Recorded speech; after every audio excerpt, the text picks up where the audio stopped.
All right, so one of the topics that's often asked of me by my students is, how do I analyze a process? Where do I start? What do I do? So we're going to go through a 10-step approach on how to analyze any process. All right, so let's get started with the first step. Now the first one, and this is one that you think, well, yeah, this shouldn't be an issue. Define and name the process. Okay, well, just what is this process that you're going to be looking at? And so give it a name and define it. What is that process? So now we can say, all right, well, now we know what the process is. Who are the process participants? All right, and the next thing is, what are the performance measures that are important for that particular process? What's important to the organization?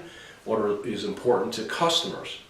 So what are those performance measures, those performance metrics that are going to tell us how well we're performing? All right, is our quality okay? Is our productivity okay? Is our efficiency okay? What are those metrics? Are we on time? All right, so define what they are, and then we want to map the process out.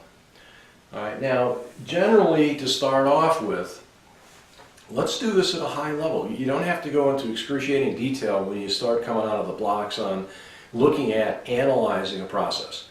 So we can use a technique that's called SIPOC. All right, now in this technique, SIPOC, the name SIPOC is an acronym.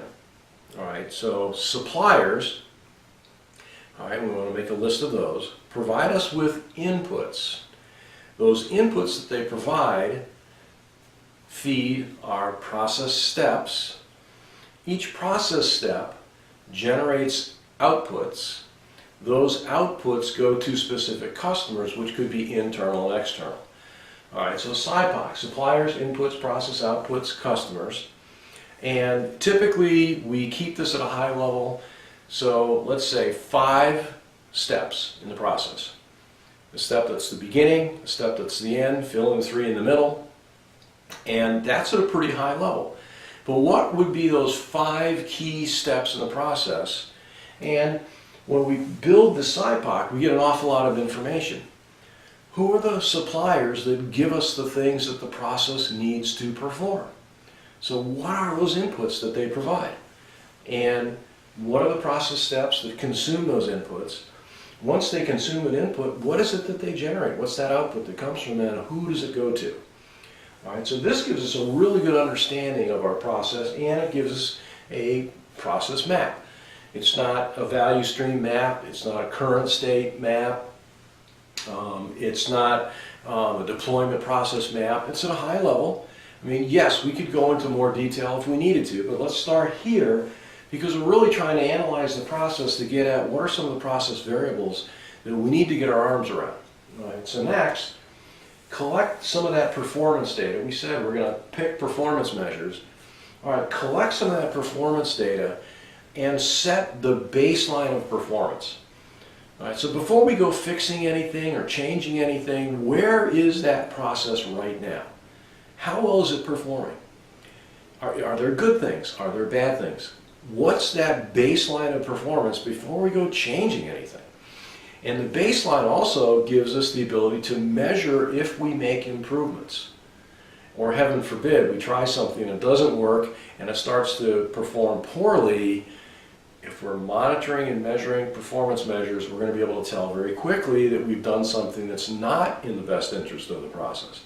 All right, so that's very important. But set that baseline, and I've got on here 20 to 25 data points, and that's about what it takes to build a control chart. And a control chart is a really good way to look at the process over time, so you can see how it's performing over time. It gives us some information like the average values, it gives us some control limits which are within plus or minus 3 standard deviations, little statistics in there. But these are good things that can help us understand our baseline of performance. All right, then the next step, and this is an important one because what we're trying to do is get at the variation contributors. What are those variation contributors that impact how well we perform with our performance metrics? So we're going to do a thing called a cause and effect diagram, and the technique that I would suggest would be to do it as a process classification cause and effect diagram. So you would take each of the 5 process steps that you have from your SIPOC, and you would brainstorm to identify what are the potential causes of performance issues at each step in the process. So we'll get a list of those. All right, and it'll be quite a few, but just generate what are all those potential variation contributors. Once we have that, all right, then we can use a technique to rate, rank, and narrow the field. All right, because we're really trying to get at what really are the root causes. So we have this laundry list of all these variation contributors.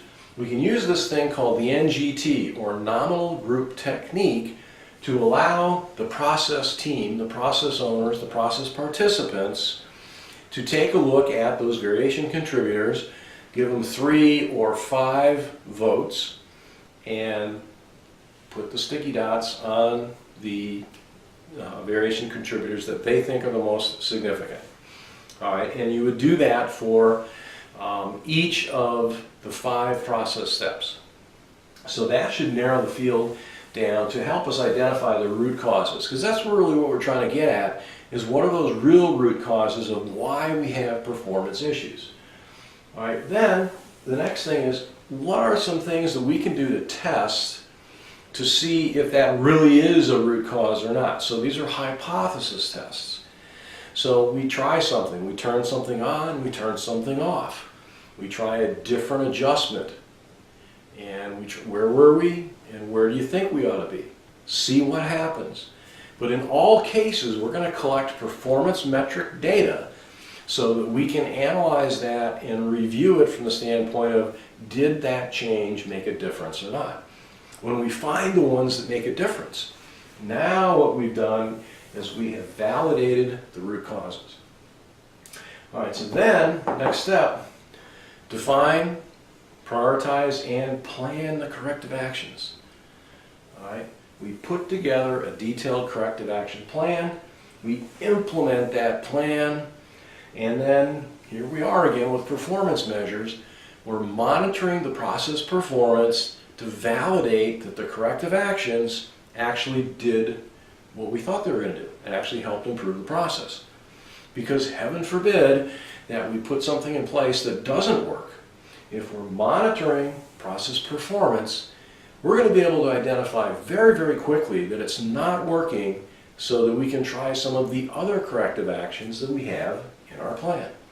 Or we may have to go back a few steps to do some hypothesis tests to come up with a new corrective action plan to implement, and then measure and monitor to see that we actually did achieve the improvements that we're trying to make. So, excuse me, that is how, excuse me, you can analyze any process.